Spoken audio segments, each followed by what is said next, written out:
This country, even though they've got school, as if we're living in Pakistan, and we're not. You will be hopeful that something is happening. And then the education about the law of this country is important as well, because many of these they don't know the consequences are living a parallel life, as it were, because they don't know know they are breaking the law, or there is any consequence of breaking the law. So that kind of awareness will have to be given to them as well. But how do we do that? We'll have to have the community organizations like this, this group. There are many other groups, and I'm sure in Aylesbury there could be some young people who will be, like you, will be able to lead certain groups where they should get support from the local authority and various other agencies. Within communities as part of that group, so they need to keep their identity because of the level of threat to themselves. When we're talking about individual women, a lot of the young girls get signposted to the police, because what we try to do within the limits that we have is we try to protect and safeguard their welfare, and that's done through a variety of control measures. The only weakness in that process, I would say, is that part of that is to isolate them from their own families and their own communities. CPS, we've started recently to measure this type of crime, to measure the impact on the communities.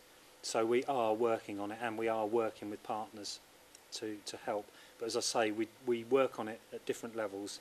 We work on it within the unit that I work on with vulnerable women and men, some men. But you also have the delivery from the neighbourhood policing teams. If the woman says, no, I don't, where do you go? Do you support her? Do you tell the family, or does she have to go back and tell the family? Does the support start with you? It starts with me, and it should end with me. Right. Because if I'm not going to raise the voice now, I am in contempt of my religion, contempt of God and his commandments, and contempt of support that I should be assisting this woman in. So I'm failing on the rights of God and the rights of his creatures on both accounts.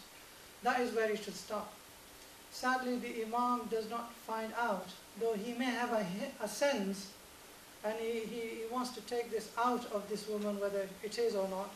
For some reason or other, only she would know why she's doing this.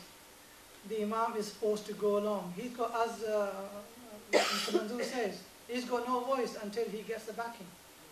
If she says, I need support, then it is incumbent upon every sane, adult, able person to support this woman in her times of need, and not to put greater load in her boat to sink it. And that is where it starts, and that is where it should stop. So for us, I am being a father, I feel the way to send a message out, to prosecute someone, do some hard work and send a message out to rest of the community that it is an offense. It is what you're doing wrong. So one get committed, convicted, so the other listen and learn from it. Our community, by brochures and notes and things and that, the only people will read which doesn't affect them. But those actually who are the affected, they will never pick up and read. So how are you going to send the message to those parents who need to know this message, which they're never going to attend your meeting? You never manage to get the message to them. So I'm asking, especially police, if there is such a way, not really going out of line, but a way of sending a message to those parents who they know, I don't know, is are committing this offense. So it can solve the problem, a message can be highlighted.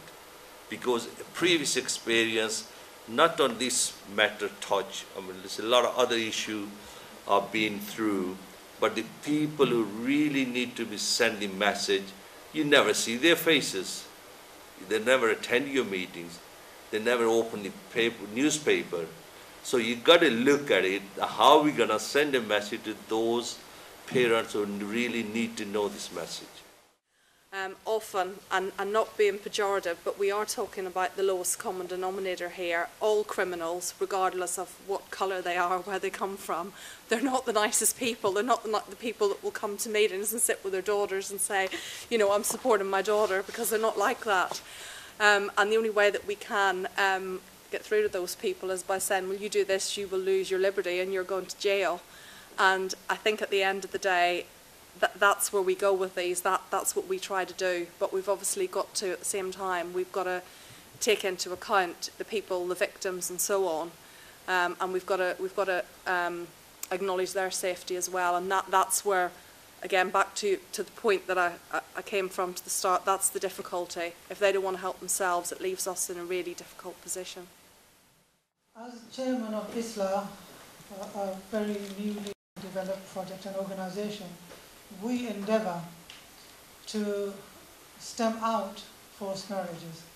It's a task that is, as I said earlier, it's very close to my heart, to support the community totally, not just the girls, not just the boys, but the family in totality, where the parents are made to realise that they are not doing it the right way, they're not going about it the right way, the children are made to realise they're not doing anything wrong, and to find a way in between, to make sure that the support is there for the whole of the family, and not just family tearing apart one another, tearing children apart from their husbands, their parents, and the other families. The support has to be for each individual part of the family, to ensure that there is peace within the house, to make sure there's peace within the community. So Islam has brought it upon itself to tackle some of these issues, to ensure that there is a safe environment for women to raise their voices. I'm sure one of the things I would need to be doing is I need to make aware the community, especially the women, that there is private, confidential and safe environment and service available to you. I will not listen to you and then go and tell your father and your mother, this is what's happening to your daughter or your son.